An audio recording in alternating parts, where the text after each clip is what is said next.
आप देख रहे हैं अल्फा डिफेंस हिंदी में आपका स्वागत है। आज के इस वीडियो में हम लोग एनालाइज करेंगे एक क्लेम के बारे में जो एचटी की तरफ से किया गया है। हिंदुस्तान टाइम्स की एक रिपोर्ट में कहा गया है कि भारतीय वायुसेना के पास में प्रूफ है कि उन्होंने S-400 ट्रायम्फ का प्रयोग करते हुए पाकिस्तान का एक साब एयरआई हवा में मारा है। इस रिपोर्ट में कुछ और क्लेम है जिनको हम लोग डिटेल में एनालाइज करेंगे, लेकिन फिलहाल के लिए जिस चीज के बारे में हम लोग डिटेल में इस वीडियो के दौरान बात करने वाले हैं वो है साब एयरआई।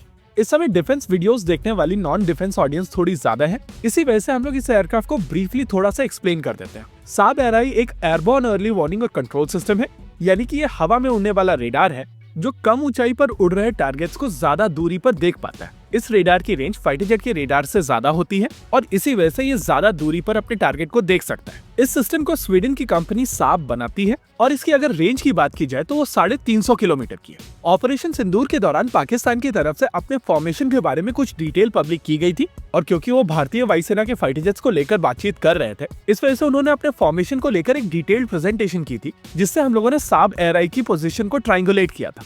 भारतीय वायुसेना के बेड़े में जब से S-400 ट्रायम्फ आई है तब से पाकिस्तान के एयरबोर्न अर्ली वार्निंग और कंट्रोल सिस्टम्स के लिए चीजें काफी ज्यादा डिफिकल्ट हो चुकी हैं। S-400 ट्रायम्फ एक ऐसा सिस्टम है जो कई अलग अलग तरीके की इंटरसेप्टर मिसाइल सिस्टम्स के साथ में आता है और इसकी सबसे ज्यादा लंबी दूरी पर मार करने वाली surface to air missile system 400 kilometre की दूरी पर टारगेट को मारने में सक्षम है। यही कारण है कि जब पाकिस्तान एयरफोर्स की तरफ से अपनी डिप्लॉयमेंट की गई थी तो उन्होंने अपने साब एयरआई को काफी पीछे से ऑपरेट किया था और यह इंश्योर करने की कोशिश की थी कि S-400 की रेंज में ये सिस्टम ना आए।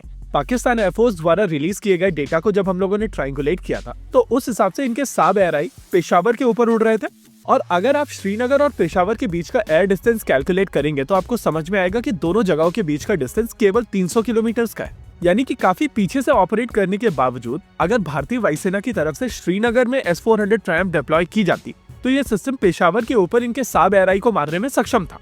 पाकिस्तान की एक ज्योग्राफिकल प्रॉब्लम भी है जिसको समझना जरूरी है। एज ए कंट्री पाकिस्तान एक कंपैरेटिवली बड़ा कंट्री है, लेकिन इसकी लंबाई ज्यादा है और चौड़ाई काफी कम है।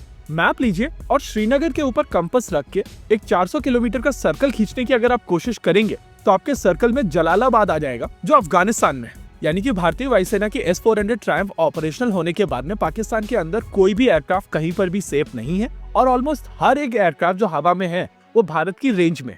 कहीं न कहीं यही कारण था कि पाकिस्तान की तरफ से सिविलियन एयरक्राफ्ट्स को एज ए शील्ड यूज किया जा रहा था और जब भारत और पाकिस्तान के बीच में कॉन्फ्लिक्ट चल रहा था तब भी उनकी तरफ से सिविलियन एयरलाइंस को बंद नहीं किया गया था।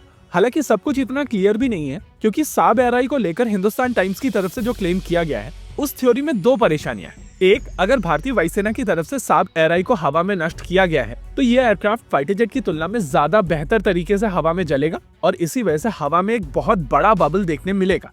अनफॉर्चुनेटली ओपन सोर्स इंटेलिजेंस के माध्यम से हम लोगों को अभी तक इस तरीके का कोई भी वीडियो देखने नहीं मिला है और इसी वजह से इस क्लेम को हम लोग किसी वीडियो के साथ में लिंक नहीं कर सकते।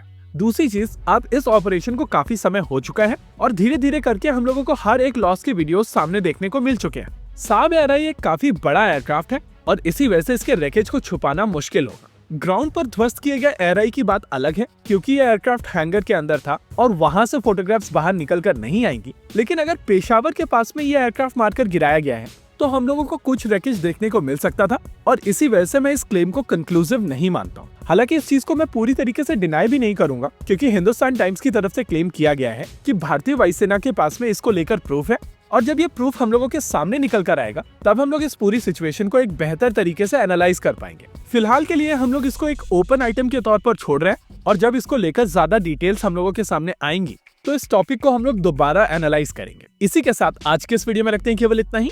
वीडियो को अंत तक देखने के लिए धन्यवाद। देखते रहिए अल्फा डिफेंस। जय हिंद।